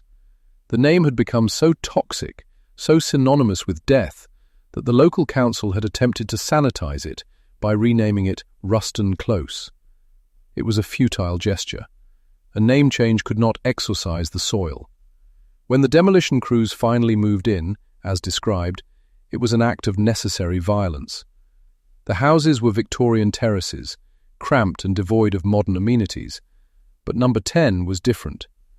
As the workmen swung their pickaxes and the bulldozers groaned against the brickwork, there was a morbid curiosity from the onlookers. People gathered behind the hoardings, watching the walls crumble, half expecting more secrets to tumble out from the plaster. Christie had hidden bodies in the alcove, under the floorboards, and in the garden. He had turned his domestic space into a charnel house. The demolition was the only way to cleanse the site, to grind the bricks into dust, so that no future tenant would have to wonder if they were sleeping where Beryl Evans had died. The physical erasure was total. The rubble was cleared, the ground levelled. New housing estates, built in the brutalist and functional styles of the late 60s and early 70s, rose up to fill the gap in the streetscape. The geography was scrambled to prevent, quote, 233, quote. Today, if one were to walk through the area of Ladbroke Grove, where the cul-de-sac once lay, it is difficult to map the past onto the present. The precise coordinates of the garden, where the police dug up the remains of Christie's victims, are now lost beneath asphalt and communal greenery. However, the story found a new medium to ensure its immortality. In 1971, Richard Attenborough directed the film adaptation of Kennedy's book. The movie, 10 Rillington Place, was filmed just a few streets away from the original site, in a row of houses that were nearly identical to the doomed terrace. The production brought the chill of 1949 back to the surface of the 1970s London. John Hurt's portrayal of Evans was a masterclass in vulnerability, a depiction of a man utterly out of his depth, a leaf caught in a gale. But it was Attenborough's performance as John Christie that cemented the true horror in the public imagination. Attenborough played Christie not as a raving lunatic, but as a quiet, whispery little man. A man of fussiness and hypochondria, a man who made tea and complained about his back. This was the terrifying truth that the Evans pardon had underscored. Evil does not always look like a monster. Sometimes it looks like the helpful neighbor who offers to help you with a medical procedure. The film brought the injustice into the living rooms of the nation. It showed the terrifying ease with which Christie manipulated Evans, and the even more terrifying ease with which the legal system accepted Christie's word over Evans's. Audiences watched, horrified, as the cinematic Evans was marched to the gallows, knowing that this was not fiction. The finality of the execution scene, devoid of melodrama, served as a permanent cultural argument against the death penalty. There was also the matter of the bodies. For years, Timothy Evans lay in the graveyard within the walls of Pentonville Prison, buried in quicklime alongside other executed men, including the man who had actually murdered his wife and child, John Christie. It was a final, grotesque indignity that the innocent man should rest in the same unhallowed earth as the serial killer who framed him. The campaign for the return of his remains was a long, bureaucratic struggle that followed the pardon. It was not until later that the family was granted the right to exhume him. The process was grim. The prison graveyard was a place of forgotten souls, simply marked with initials. To disturb that ground was to disturb the history of British punishment. When Evans was finally removed from the prison precincts, it was a quiet affair, a private reclamation of a son and brother. He was reinterred in consecrated ground at St. Patrick's Roman Catholic Cemetery in Leytonstone. The headstone was simple, but the inscription carried the weight of the entire saga. It did not speak of the pardon or the politics. It spoke of love and remembrance. Yet, for those who visited the grave, it was a monument to the failure of the state. It was a tangible marker that said, "We got this wrong." While Evans was the catalyst for abolition, the pardon also triggered a re-examination of the other victims. Beryl Evans and baby Geraldine had been overshadowed by the colossal legal battle over Timothy. In the rush to prove Timothy's innocence, the tragedy of the young mother and the infant often became evidentiary footnotes. The pardon forced a new kind of mourning. It acknowledged that their true killer had been living in the house with them, comforting the grieving husband and testifying in court, all while their bodies lay hidden in the wash-house. The police had been standing on top of the evidence that would have exonerated Evans, quite literally. During the initial investigation in 1949, officers had searched the house but missed the garden remains and the true nature of the alcove. They had accepted Christie's veneer of respectability, he was an ex-special constable after all, and allowed their prejudice against the rough, working-class Evans to cloud their vision. This class element cannot be overstated in the expansion of the story's legacy. The Evans case became a study in British class dynamics. Christie, with his soft voice, his spectacles, and his air of educated officiousness, played the role of the reliable witness. Evans, with his thick accent, his illiteracy, and his history of petty theft, fit the profile of the brute. The judge and the jury found it easier to believe that the, quote, 234, quote, had killed his family in a fit of rage than to believe that the, quote, 235, quote, neighbor was a necrophilic sexual predator. The pardon was an indictment of this social bias. It forced the judiciary to look in the mirror and see their own snobbery reflected back as a lethal weapon. As the 1970s progressed, The ghost of Timothy Evans appeared in every miscarriage of justice case that arose. When the Guildford Four and the Birmingham Six were wrongfully convicted in the wake of IRA bombings, the memory of Evans was invoked by their defenders. It became a shorthand for it prevented the reintroduction of the death penalty during the height of the Troubles, when public anger demanded blood. Every time a motion was brought to Parliament to restore hanging for terrorists, the shadow of Rillington Place fell across the chamber. MPs knew that if they brought back the rope, it would only be a matter of time before another Evans was dropped through the floor. And in a high-stakes counter-terrorism environment, the pressure to convict was even higher than it had been in a 1949 domestic murder case, making the likelihood of error even greater. The narrative of the Evans pardon also intersected with the evolution of forensic science. In 1949, forensics was a blunt instrument. By the time of the pardon and the subsequent decades, the science was advancing. The realization that Evans had been convicted largely on confession evidence, which he had retracted, rather than hard forensic proof of guilt, spurred a demand for better science. If DNA profiling had existed in 1949, the semen on Beryl's clothing would have implicated Christie immediately. The tragedy highlighted the danger of relying on testimonial evidence in the absence of biological certainty. It became a case study in every law school and police academy in the country. Young cadets were taught the Evans case not as history, but as a warning. Do not fit the evidence to the suspect. Fit the suspect to the evidence. The story travelled globally. In the United States, where the death penalty debate raged with equal ferocity, the Evans case was cited in Supreme Court briefs and academic papers. It became the quintessential example of the, quote, 238, quote. It transcended its British context to become a universal parable about the perils of irreversible punishment. Back in London, the scar of Rillington Place healed over, but the tissue was different. The new residents of the modern flats that replaced Number 10 lived their lives atop the site of the atrocities, mostly unaware of the specific geography of the horror. But for the older generation of Notting Hill, the stigma remained.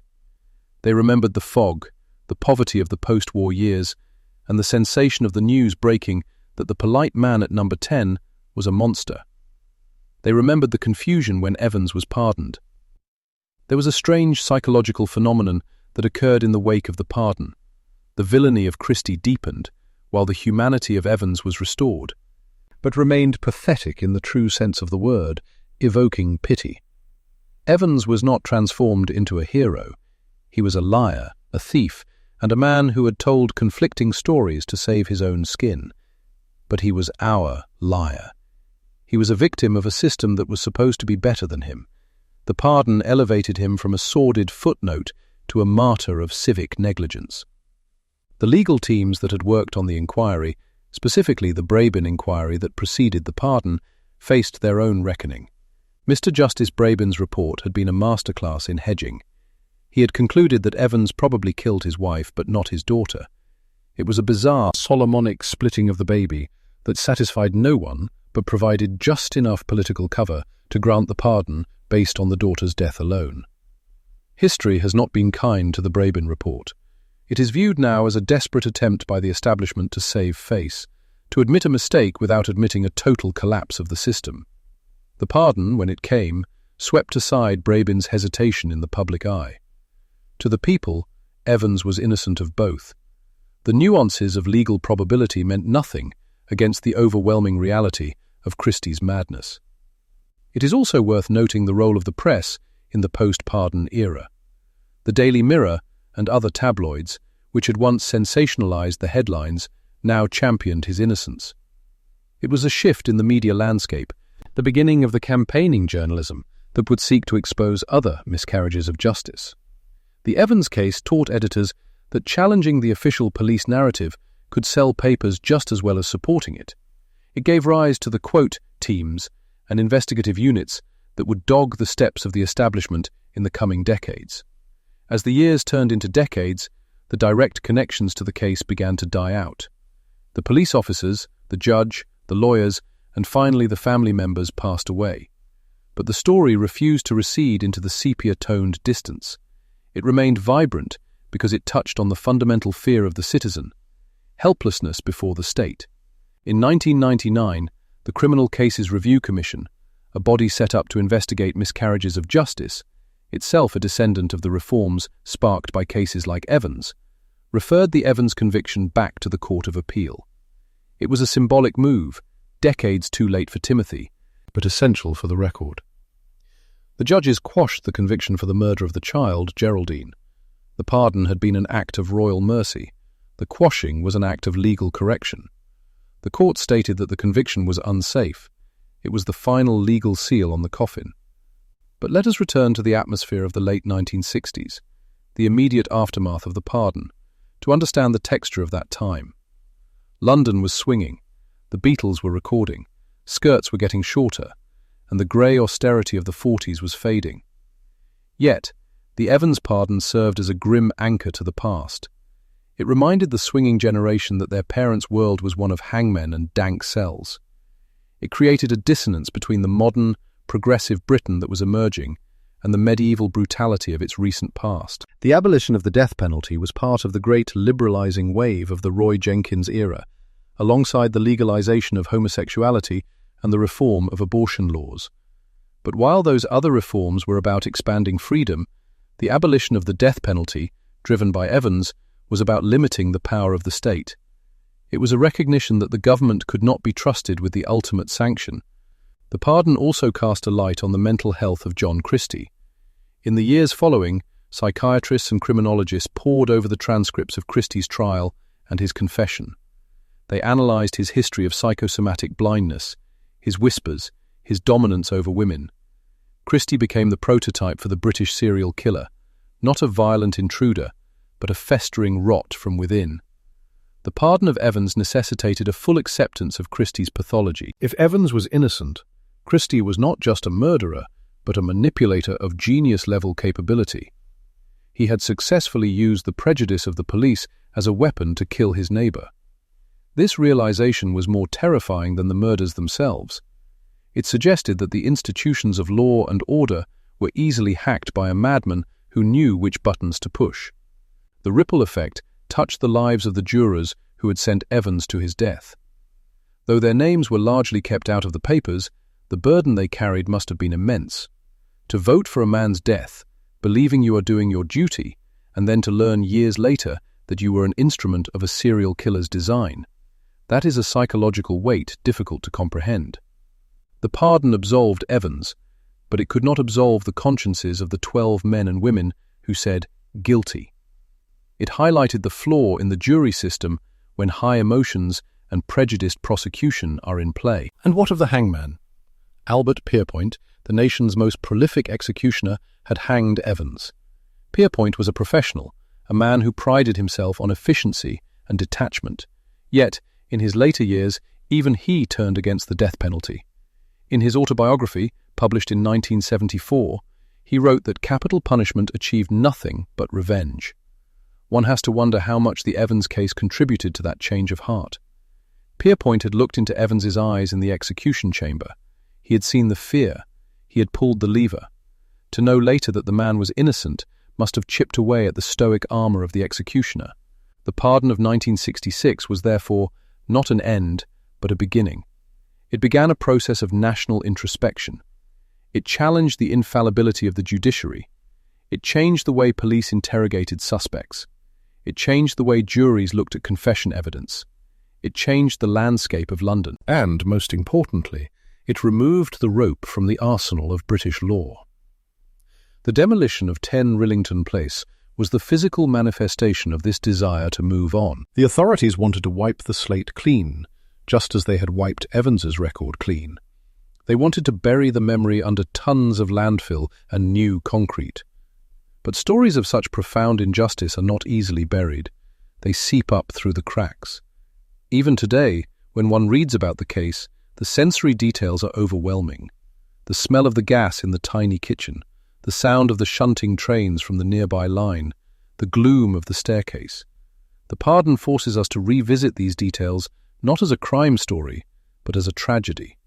It reframes the narrative from, quote, 242 to, quote, 243.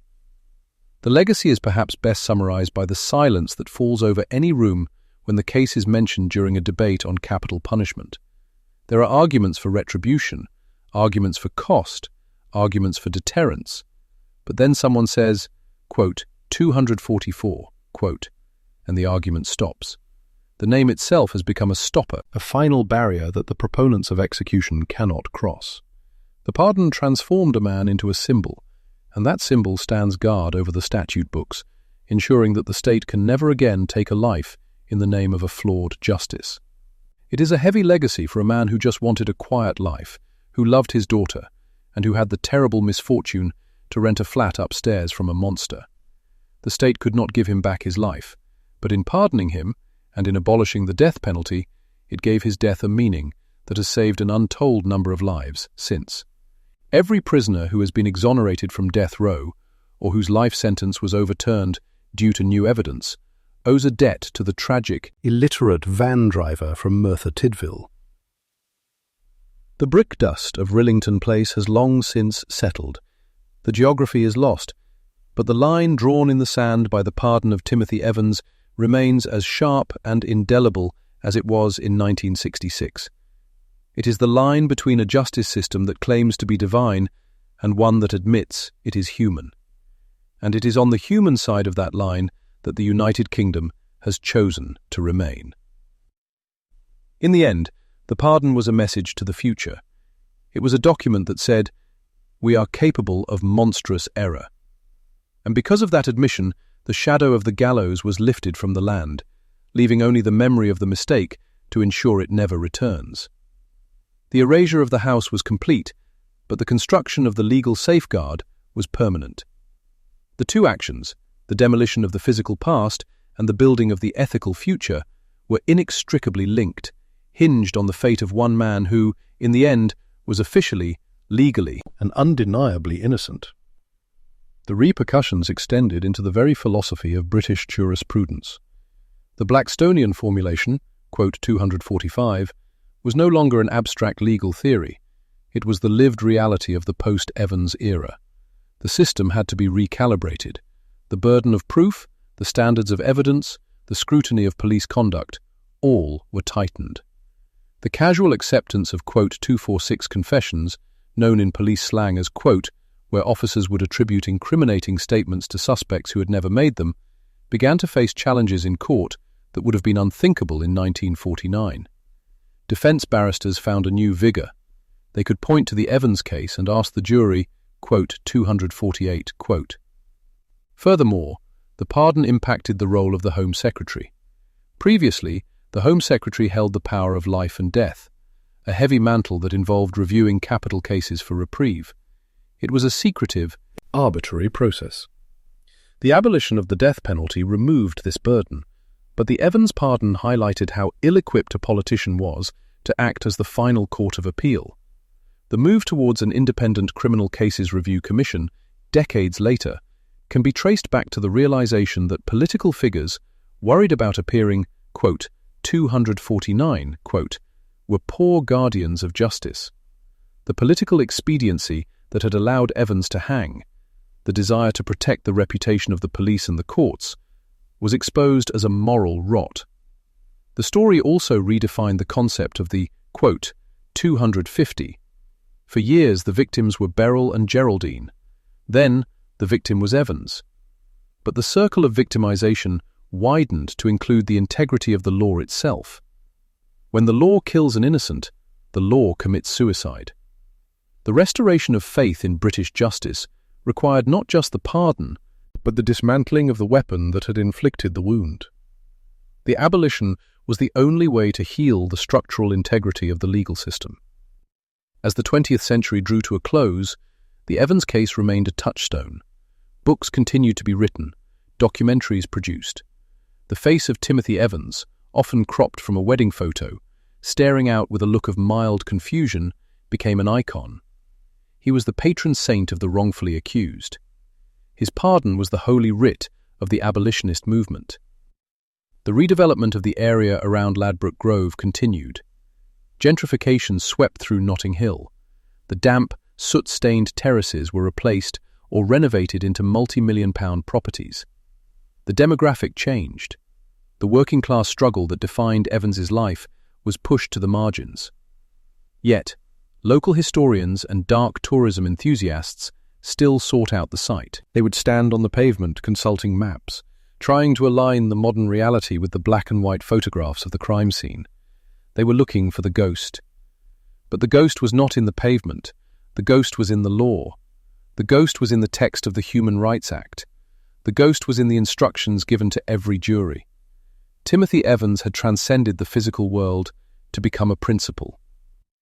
The pardon of 1966 was a quiet news day compared to the moon landing or the World Cup, but its gravitational pull was stronger and longer lasting on the fabric of British society. It was the moment the state admitted that its sword was too sharp, its hand too unsteady. And in laying down the sword, it achieved a nobility that execution had never provided. The walls of number 10 Rillington Place came down, yes. The dust was carted away. But the foundation of what replaced it, not the buildings, but the society, was built on the hard, cold bedrock of that pardon. It is a foundation that says, life is sacred, judgment is human, and because we can be wrong, we must not kill. The long shadow of the noose had finally retracted, chased away by the light of a belated truth. And in that light, the name of Timothy Evans was no longer a curse, but a cure. A cure for the hubris of a system that once thought itself divine enough to decide who should live and who should die. The slate was clean, but the lesson was carved in stone.